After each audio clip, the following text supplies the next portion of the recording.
And you said, I don't understand how Tupac's estate ended up being in the hands of a Caucasian man. Yes.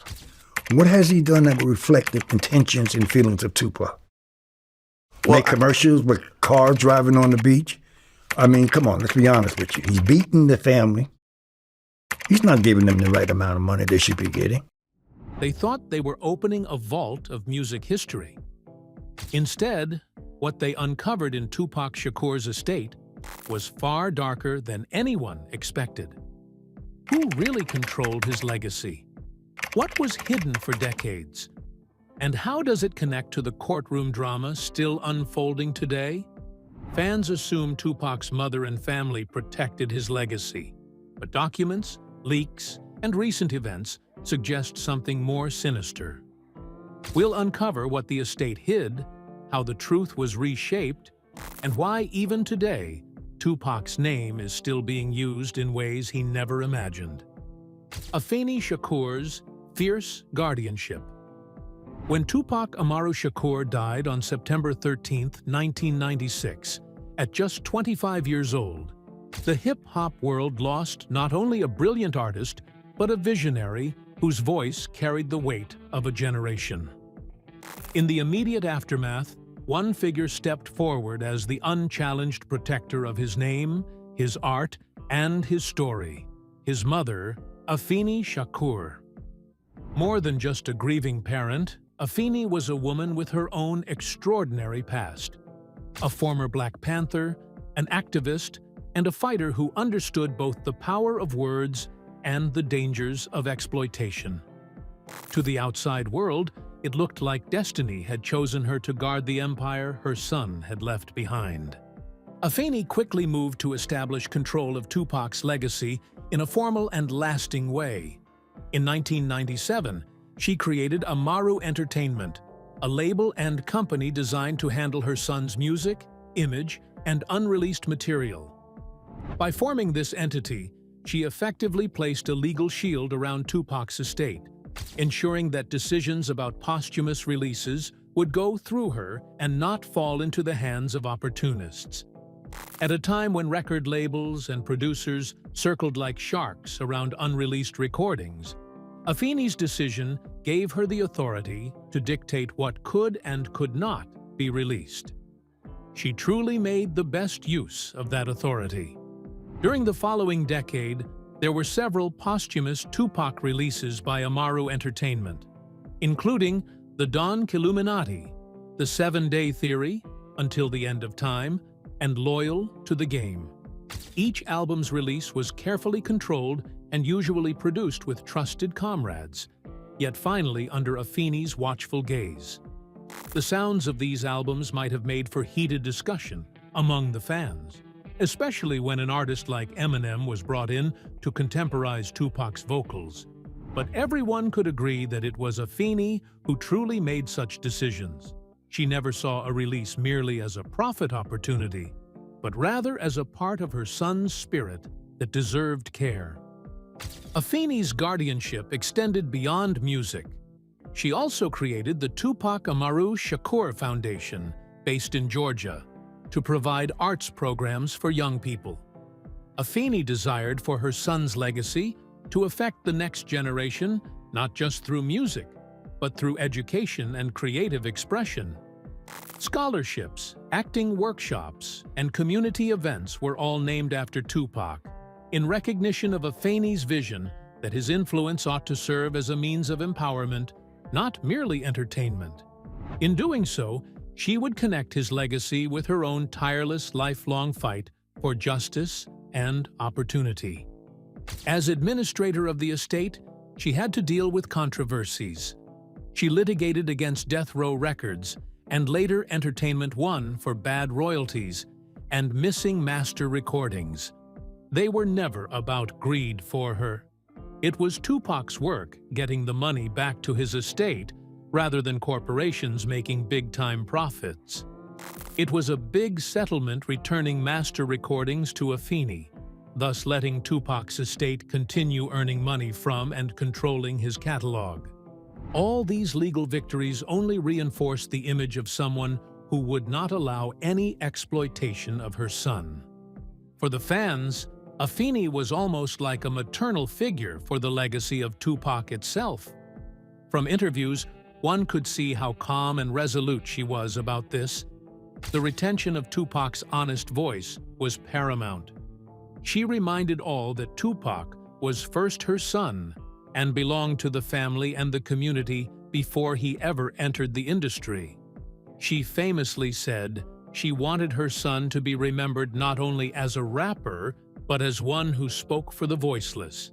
And her ongoing stewardship of Tupac reflected that idea. But her death in 2016 left the estate's future more fragile than anyone expected. Tom Whalley takes control. When Afeni Shakur passed away on May 2, 2016, the world mourned not only the loss of Tupac's mother, but the loss of the one person many trusted to keep his legacy untarnished. She had served as the estate's ironclad guardian for 2 decades, fending off lawsuits, reclaiming master recordings, and ensuring her son's voice was preserved with dignity. But her death left a power vacuum. Who would now make the decisions about Tupac's music, image, and fortune? The answer came quickly, though not without controversy. Longtime music executive Tom Whalley was named as the trustee of Tupac's estate. Whalley's appointment wasn't random. He had a history with Tupac dating back to the early 1990s. As an executive at Interscope Records, Whalley had signed Tupac and played a central role in launching his career. For that reason, some saw him as a natural choice, someone with knowledge of both the artist and the business. He was not a distant outsider, but a figure who had once believed in Tupac's talent when few others in the industry did. To some observers, that personal connection offered reassurance. At least Tupac's estate would be in the hands of someone who knew his music firsthand. Aside from being the trustee, Whalley had various responsibilities. He was responsible for Amaru Entertainment, which was a company formed by Afeni to generate revenues from unreleased music by Tupac. This meant Whalley had the absolute power to sign any potential new projects, keep unreleased music, or negotiate licensing deals. He also had other financial control. Revenues from streaming, publishing, merchandising, and biograph projects went through the estate. Actually, the fact is that Whalley has now one of the most valuable keys in the entire hip-hop history. So far, Whalley's custodianship boded well for stability. Under his management, Tupac's presence in pop culture was sustained. Fashion houses collaborated with him, thereby aiming Tupac's image at younger fans. Films that documented Tupac's life were given the green light. Streaming platforms ensured that Tupac's catalog reached all corners of the globe. And these, among others, contributed to the estate's profit-generating activities, estimates of which put the value in the tens of millions of dollars. To the casual eye, it appeared that Whalley was just continuing her work of ensuring Tupac's memory for new generations. But behind closed doors, discontent began to brew personally, within family circles. Some questioned whether Whalley's dual position as both trustee of the estate and manager of Amaru Entertainment meant a conflict of interest. In essence, he was charged with supervising himself. Critics argued this arrangement could allow excessive compensation or decisions that benefited Whalley personally, and not the heirs of Tupac's estate. For a longtime believer in the idea that Afeni kept everything within family limits, the idea of a corporate executive now directing the ship is somewhat discomforting. The lawsuit for Whalley was an assault on both his integrity and his management. His defenders were talking about a long record in the business, early support of Tupac, and management of what was still a financially successful estate under his leadership. All claimed that estate management, in fact, would have rather fat demands because of the sheer size and influence of Tupac himself. And Whalley's compensation was commensurate with the task. But for Sekiiwa and the rest of his family, the question was simpler. Was the estate really serving Tupac's heirs, or was it again enriching outsiders? Yet the fiercest challenges didn't come from outsiders. They came from Tupac's own family. Shakur's explosive lawsuit filed. By 2022, the questions swirling around the management of Tupac's estate erupted into a full-scale family and legal battle.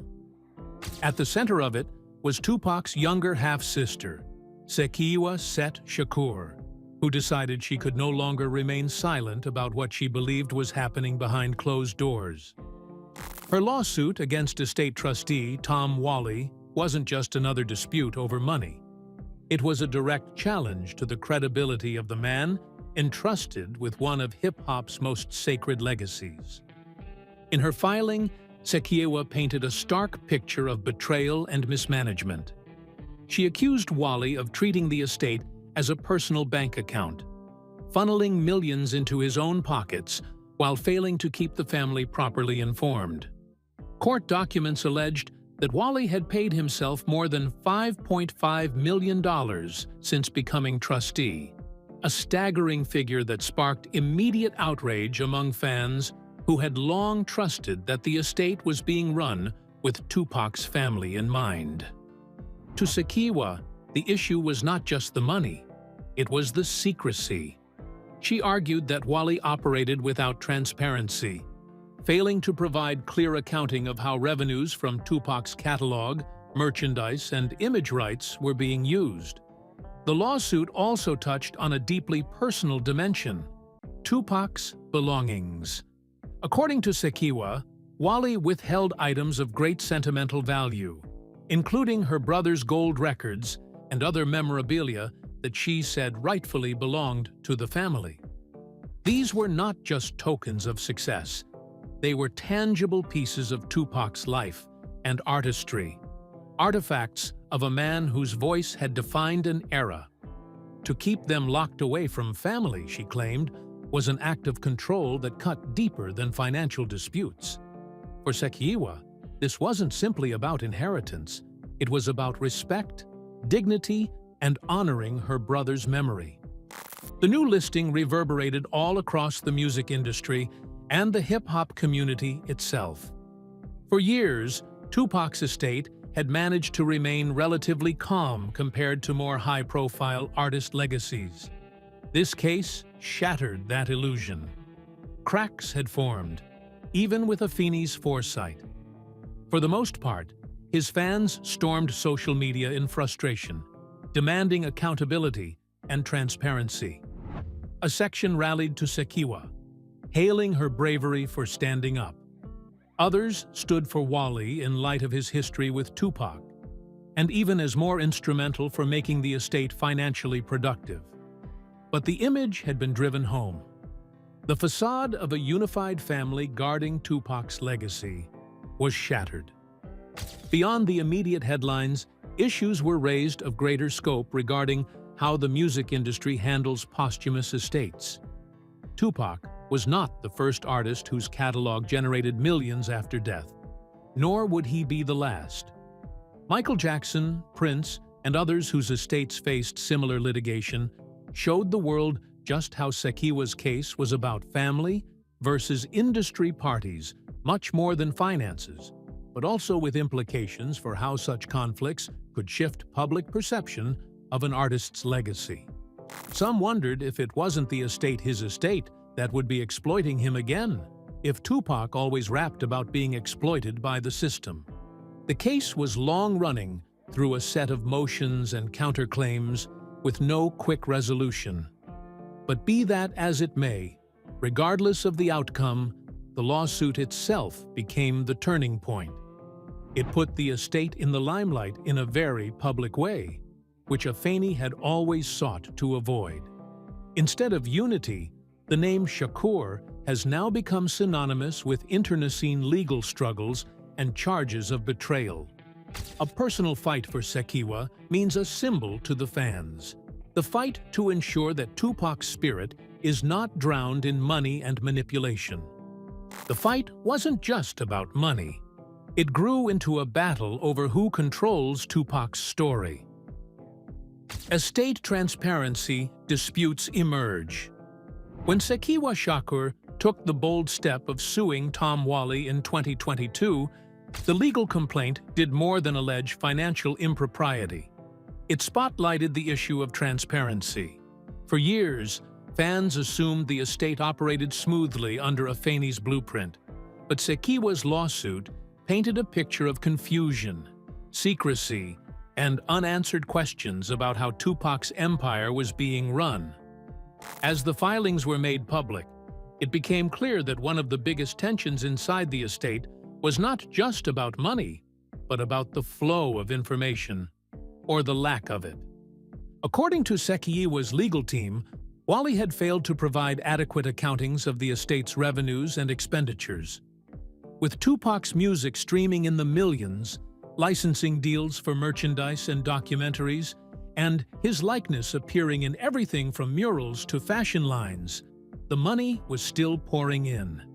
Yet Afeni claimed she was being kept in the dark about exactly where those profits were going.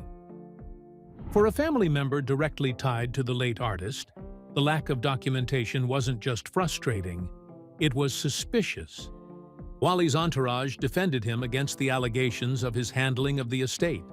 Supporters argued that managing the estate of one of history's most well-known rappers is no picnic by itself. Considering scores of millions at risk and innumerable requests for Tupac's name and music, decisions have to be made, Whalley argued, with the estate's long-term value in mind.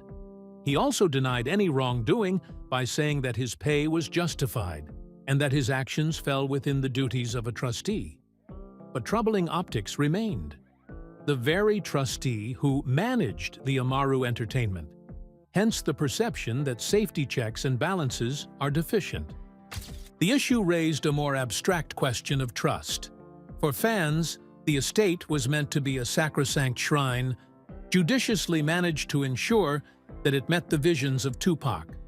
The suit, however, reflects a state wherein suspicion and resentment replaced this ideal vision of trust. Afeni even alleged that Whalley had made arrangements so studiously that she, being a family member, had very little control over her brother's legacy. Instead, the family found itself locked out of making crucial decisions, with outsiders wielding power. However, observers pointed out that this is not something strange for high-profile estates. For example, from Prince to Michael Jackson, every artist's legacy has had questions about transparency and control. With Tupac, the only thing that was different was the emotional intensity around his image.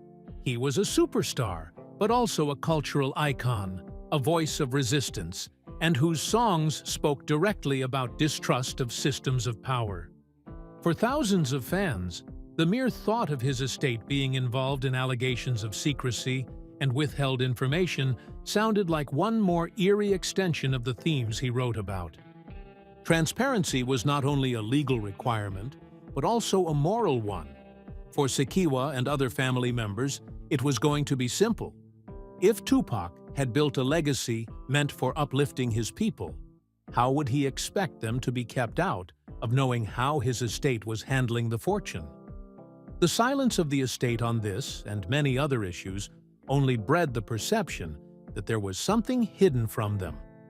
And just as the courtroom battles deepened, Tupac's voice was pulled into an unexpected digital storm.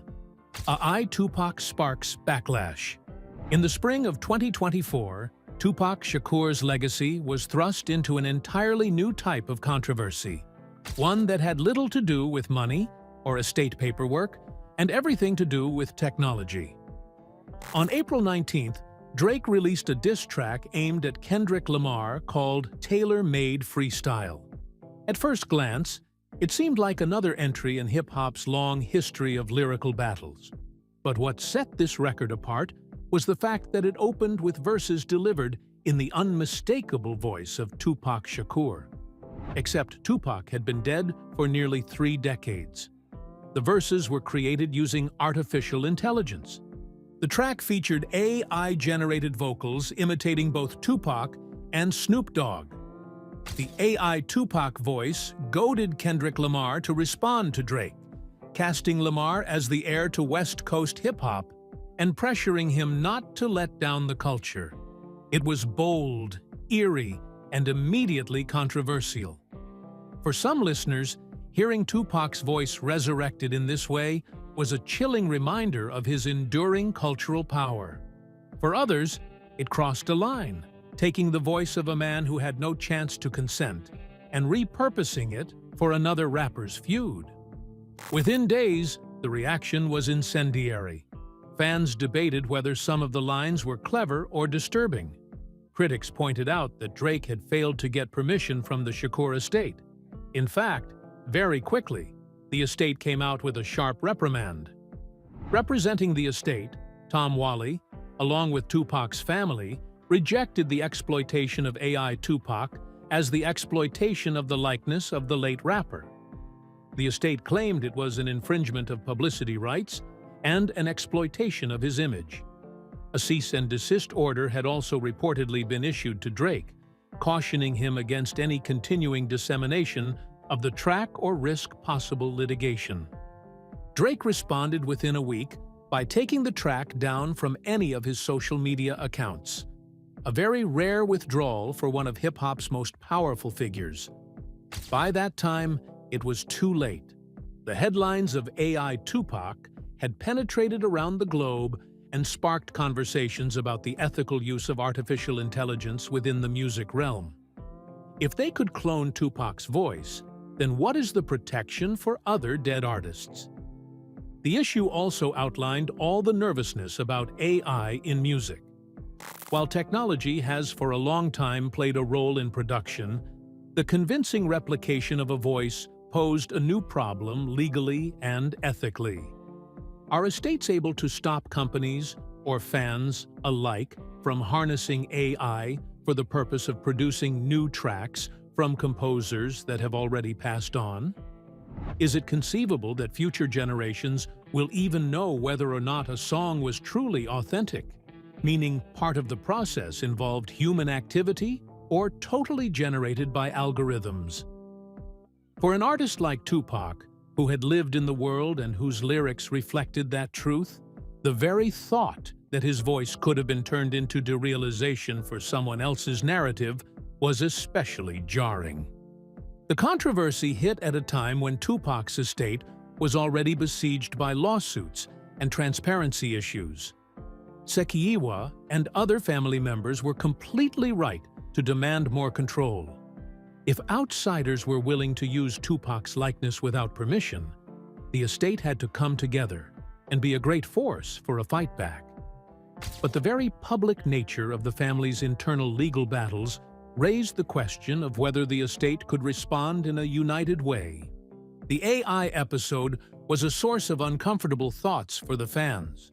Tupac was, above all, a voice of authenticity who spoke raw truths about life, justice, and survival.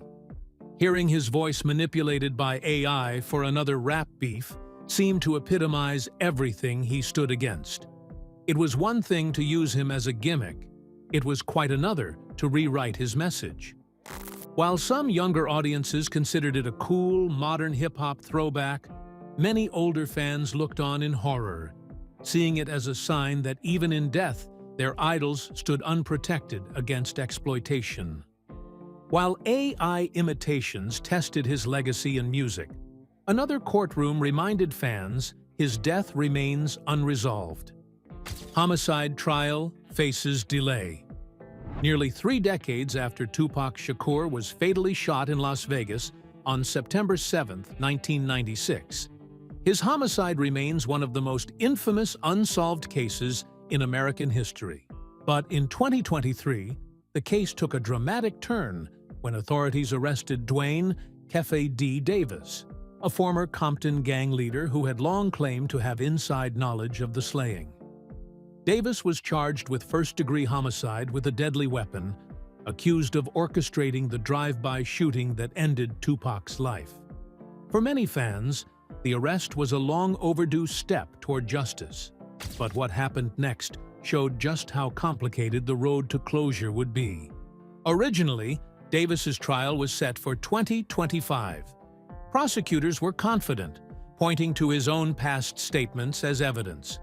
Davis had spoken openly in interviews and even in his memoir about his role in the events of that night.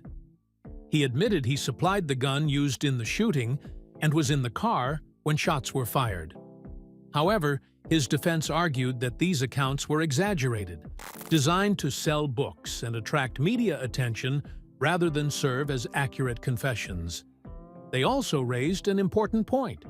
Years earlier, Davis had allegedly made cooperation agreements with law enforcement that they say should have shielded him from prosecution. By February of the following year, in 2025, the case suddenly turned. During a very brief hearing in Las Vegas, Clark County District Court Judge Carly Kearney ruled that the trial would be delayed by almost a full year. It was now scheduled to start not in 2025, but on February 9th of the following year, 2026. The reason? The court said for defense counsel that there was a need for more time to prepare because there were new witnesses as well as new investigative leads that might change what really happened on that night. The judge agreed, saying the trial delay was necessary to ensure that Davis would have a fair and effective trial representation. It was frustrating for many who would have waited for decades for answers. It felt like more delays in a case already characterized by silence and unanswered questions for Tupac's family, his fans, and hip-hop. However, for legal experts, it only proved how difficult it may be to prosecute a crime committed nearly 30 years ago. Memories fade, witnesses disappear, and verification of evidence becomes hard. Yet, even with those public admissions, the defense intended to question the reliability of those statements and frame them as bravado rather than hard fact. Another point that kept the controversy alive was regarding Tupac's last days. The attorneys for Davis have stated that there were inconsistencies in the accounts of his death, thus implying that there was a possibility that Tupac had survived the shooting and died later, presumably due to some complications that might have arisen at the hospital. They stated that they want to have a round of judgment from medical and forensic experts, bringing more complicated areas to a trial already incredibly fragile. To this, the prosecution responded. A prosecutor even said they had their evidence sourced, with personal utterances from Davis tying him squarely to the crime. Above all, they did not consider the argument that previous immunity agreements were meant to protect him. Those were, in fact, limited in scope and did not cover the 1996 homicide. The inevitable loom of trial delay, however, was a pointer to the vulnerability of the case. Years rolled by, complicating the piecing together of an airtight narrative, and the defense seemed set to seize every available weakness. For the general public, the postponements have been twofold in their traumatic impressions. For decades, Tupac's homicide has provided for countless theories, from gang retaliation to industry conspiracy. And every new delay denies a sense of closure. Now, yet again, with the trial pushed to 2026, the chance of a definitive answer hangs in the balance. As this trial gets postponed, it stays in Tupac's shadow with respect to his estate. The family is still struggling in battles over cash and transparency while also awaiting justice for his death. To some, the two sets of struggles symbolize Tupac's art, about truth, survival, and justice. And yet, during life and in death, keeps on being sullied by secrecy and unfinished battles. Even 3 decades later, Tupac's homicide case drags on, while financial disputes keep the estate in turmoil. Legacy caught between worlds. Tupac Shakur's legacy has always existed in tension, between art and activism, between fame and vulnerability, between the man he was and the myth he became. Nearly 30 years after his death, those tensions remain alive, not just in the music he left behind, but in the very battles being fought over his estate, his likeness, and his memory. What the past decade has revealed is that Tupac's legacy is no longer simply a matter of family pride or fan devotion. It sits at the intersection of law, technology, and culture, pulled in different directions by forces that do not always share the same goals. On one hand, there is the estate itself, still a powerful economic engine. Even in 2025, Tupac's music streams number in the hundreds of millions annually. His image appears on merchandise, and documentaries and films continue to be made about his life. He remains one of the most profitable and influential artists in history. Yet profitability is only part of the story. As the lawsuits from his sister Sekiwa show, there is deep unease about who truly benefits from that success. If the family feels sidelined while executives manage the estate, can the profits really be considered part of his intended legacy? Much more than the next front is in the battle over technology. The great controversy surrounding Drake in 2024 revealed just how easily Tupac's voice can be replicated through artificial intelligence, an issue that raises urgent questions surrounding ownership in this digital age. If Tupac is able to have his voice cloned and planted into a rap beef like that without any consent, what protection is available for any deceased artist? The legal threats that the Shakur estate posed against Drake, therefore, serve as an early test case for the mechanism by which AI-generated likenesses will be dealt with during litigation in the future.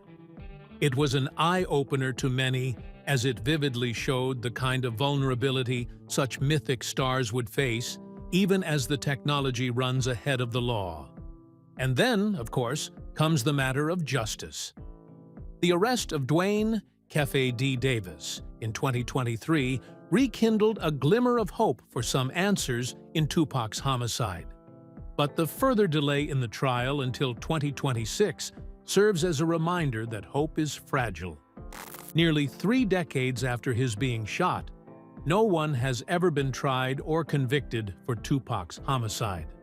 To fans, the absence of closure is a wound left in the open, tainting any discussion regarding Tupac's estate and his legacy.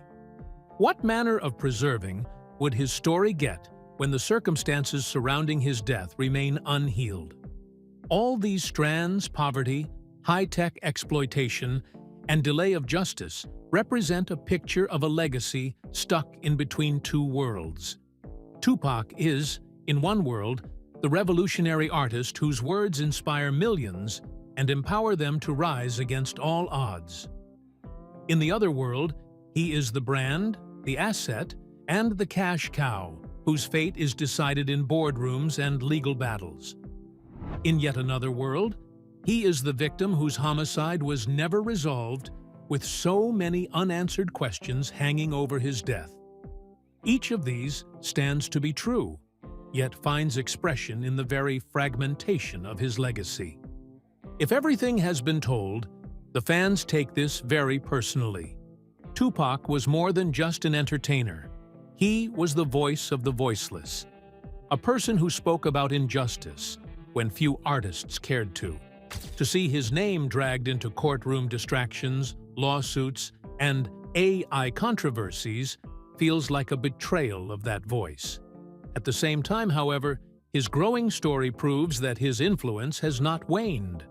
Rather, the intensity of these disputes confirms how potent he remains in the cultural imagination. For years, fans thought Tupac's estate was unshakable.